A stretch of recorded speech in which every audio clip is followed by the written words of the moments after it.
Tu riqueza no depende de dinero. Vivimos en una época en la que muchas personas piensan que la riqueza se mide únicamente por el dinero, por las propiedades o por aquello que se puede comprar. Sin embargo, existe otra forma de pobreza mucho más silenciosa y mucho más peligrosa, la pobreza del espíritu.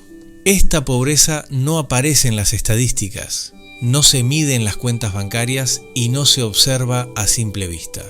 Se encuentra en el interior del ser humano cuando pierde el sentido de su vida, cuando deja de preguntarse qué está bien y qué está mal, cuando deja de sentir responsabilidad por los demás y comienza a vivir únicamente para sí mismo.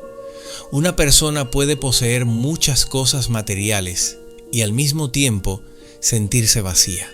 Puede tener comodidades y aún así experimentar soledad, desesperanza o indiferencia hacia el prójimo. Cuando la conciencia se debilita, las pequeñas faltas empiezan a parecer normales. La mentira se justifica, la responsabilidad se evita y el esfuerzo pierde valor. Poco a poco se instala una forma de pensar en la que lo importante deja de ser hacer lo correcto y pasa a ser obtener algún beneficio.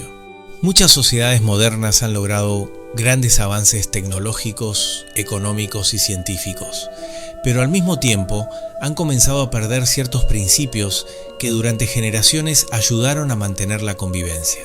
Conceptos como el honor, la palabra dada, el deber, el sacrificio, la gratitud o el servicio parecen cada vez menos importantes. En algunos casos se enseña a reclamar derechos, pero no se enseñan los deberes. Se habla de libertad, pero se olvida la responsabilidad. Se busca la comodidad inmediata y se deja de valorar el esfuerzo. Cuando esto sucede, la sociedad comienza lentamente a deteriorarse. Las personas dejan de pensar en el bien común y comienzan a pensar únicamente en sí mismas. Cada uno intenta obtener ventajas, evitar obligaciones o delegar sus responsabilidades en otros. La espiritualidad no debe entenderse únicamente como religión.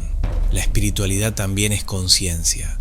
Es preguntarse quiénes somos, qué sentido tiene nuestra vida y qué responsabilidad tenemos hacia los demás. Una persona espiritualmente fuerte puede actuar correctamente incluso cuando nadie la observa. Puede respetar las normas aunque no exista una sanción. Puede ayudar a otros sin esperar una recompensa. Puede reconocer sus errores y asumir las consecuencias de sus actos. Por el contrario, cuando el espíritu se empobrece aparece el egoísmo, la indiferencia y la falta de compromiso. El ser humano intenta llenar su vacío mediante el consumo, el dinero, el entretenimiento o la búsqueda constante de satisfacción inmediata. Pero descubre que nada de eso logra llenar completamente su interior. La pobreza espiritual también afecta a las familias. Muchos niños crecen rodeados de objetos, pero faltos de conversación, de orientación y de valores.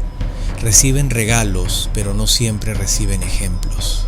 Aprenden a utilizar la tecnología, pero no siempre aprenden a respetar, agradecer o asumir responsabilidades. La educación del espíritu comienza en los pequeños gestos de la vida cotidiana. Decir gracias, pedir perdón, respetar a los mayores, cuidar aquello que pertenece a todos, cumplir la palabra dada y valorar el trabajo son enseñanzas que construyen ciudadanos responsables. Ninguna ley puede sustituir completamente aquello que se aprende en el hogar. Cuando una sociedad pierde su dimensión espiritual, comienzan a aparecer numerosos problemas. Las calles se descuidan, los espacios públicos se deterioran, la corrupción se vuelve más frecuente y la confianza entre las personas disminuye. Se piensa que los problemas siempre deben resolver los otros. Se espera recibir sin aportar. Se reclama sin asumir obligaciones. Poco a poco desaparece el sentimiento de comunidad y cada individuo se encierra en sus propios intereses. Sin embargo, la historia demuestra que las grandes transformaciones siempre han comenzado dentro del ser humano. Los cambios más importantes no nacieron únicamente de leyes o de gobiernos, sino de personas que descubrieron un propósito, que recuperaron la conciencia y que decidieron actuar correctamente. El ser humano necesita algo más que alimento y comodidad. Necesita sentido. Necesita saber que su vida tiene un propósito y que sus acciones importan. Cuando una persona encuentra ese propósito, comienza a pensar en el futuro, asume responsabilidades, cuida su entorno y descubre que la verdadera felicidad no consiste solamente en recibir, sino también en dar.